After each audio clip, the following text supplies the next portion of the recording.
जमीन विवाद को लेकर 26 जुलाई को असम और मिजोरम के बीच जो हिंसा हुई थी उसका एक वीडियो अब सामने आया है।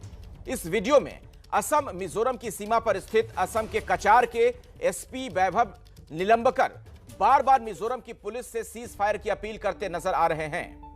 ये आप देख रहे हैं, ये वीडियो एक्सक्लूसिव एबीपी न्यूज पर 26 जुलाई को जो हिंसा हुई थी जिसने कई गंभीर सवाल खड़े किए थे, उसी से संबंधित ये वीडियो है। असम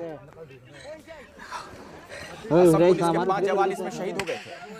आप सोचिए किस तरीके के हालात बन गए थे और ये घटना वाकई बहुत दुर्भाग्यपूर्ण। 2 राज्यों के पुलिस के बीच जिस तरह से भिड़ंत होती है, 5 पुलिस वालों की इसमें जान चली गई। कुछ नए नए वीडियो सामने आ रहे हैं। आपने देखा इस वीडियो में किस तरीके से पुलिस के एक आला अधिकारी बार बार सीज फायर की बात कह रहे थे। मिजोरम के गृह सचिव लाल व्यंग सांगी ने आरोप लगाया कि असम के लोगों ने मिजोरम जाने वाले रेलवे ट्रैक और हाईवे को ब्लॉक कर दिया है। दोनों राज्यों के बीच तनाव को देखते हुए उन्होंने केंद्रीय गृह सचिव अजय भल्ला को इस बारे में चिट्ठी भी लिखी है।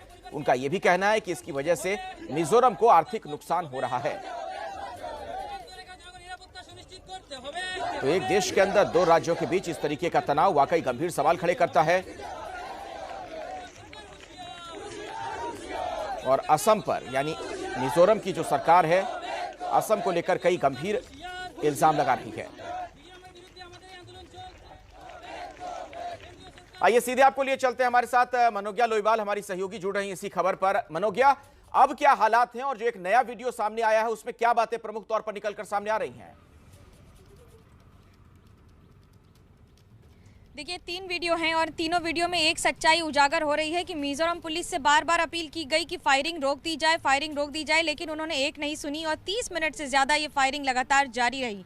और मशीन गन से लेकर, यानी कि लाइट मशीन व्हीकल्स जो ये होते हैं, LMGs जो जिन्हें कहा जाता है, लाइट मशीन गन्स, और उसके साथ साथ ऑटोमेटेड मशीन्स जैसे AK-47, इनका इस्तेमाल किया गया और कई राउंड गोलियां चली हैं जिसकी वजह से लोग घायल हुए, उनकी मौत हुई। और इस समय सीमा पर काफ़ी टेंशन जारी है क्योंकि ये भी आरोप लगाए जा रहे हैं कि मिजोरम पुलिस अभी भी कई इलाकों में पीछे नहीं हटी है। ये असम पुलिस का दावा है। सूत्रों के अनुसार उनका कहना है कि जहां पर सेंट्रल पैरामिलिट्री फोर्सेस और केंद्रीय सुरक्षा बलों की तैनाती हो गई है, वहां पर भी अभी कई जगहों पर मिजोरम की पुलिस तैनात है। उन्हें हटाने का वहां से और उसके बाद उस पूरे इलाके को खाली कराया जाएगा क्योंकि अब वो पूरे 5 किलोमीटर के स्ट्रेच पर लगातार सिर्फ और सिर्फ केंद्रीय बल तैनात होंगे। यानी कि 2 राज्यों के बीच में सुरक्षा व्यवस्था ठीक रखने के लिए और कानून व्यवस्था को सामान्य रखने के लिए अब केंद्रीय सुरक्षा बल तैनात होंगे और उनकी टुकड़ियां जो 6 बटालियन से ज़्यादा इस्तेमाल की जा रही हैं, तो वहीं 6 कंपनियों से ज़्यादा, माफ़ कीजिएगा, इस्तेमाल की जा रही हैं। उनके साथ साथ वहां पर ज़मीनी स्तर पर अब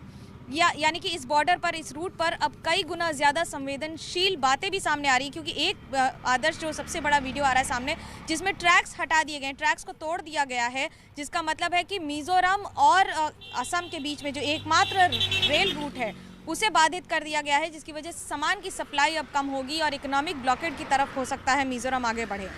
मनोज्ञा, एक बात ये भी बताएं, जो कहा जा रहा है सीआरपीएफ की तैनाती वहां की जा रही है, तो क्या आप देख पा रही हैं कि हालात सुधर रहे हैं कि तनाव और बढ़ता जा रहा है? देखिए, ये समय भावनाओं की बात ज़्यादा हो गई है। पुलिस आहत है, सामान्य लोग आहत हैं और इस समय मिजोरम रिसीविंग एंड पर कहा जा सकता है क्योंकि फायरिंग हुई है, लोगों की मौत हुई है। लेकिन मिजोरम डिपेंडेंट है असम पर क्योंकि ये जो सिलचर असम रूट है, जिस रास्ते पर मैं खड़ी हूँ, वो रास्ता सबसे महत्वपूर्ण है उनकी सारी सप्लाई के लिए। ऐसे में इकोनॉमिक ब्लॉकेड इसलिए नहीं होगा कि वहाँ पर ट्रकें भेजी नहीं जाएंगी, बल्कि इसलिए भी कि कई लोग अपनी ट्रक या गाड़ियाँ ले जाना ही नहीं चाहते हैं कि वहाँ जाने के बाद असम की गाड़ी का नंबर देख के उनका क्या हर्ष किया जाएगा। जी, और वाकई में ये हालात बड़े चौंकाने वाले हैं। 2 राज्यों के बीच इस तरीके से तनाव, ऐसे में स्थिति जल्द से जल्द सामान्य हो, यह बहुत जरूरी है। मनोज्ञा, शुक्रिया पूरी जानकारी के लिए आपका।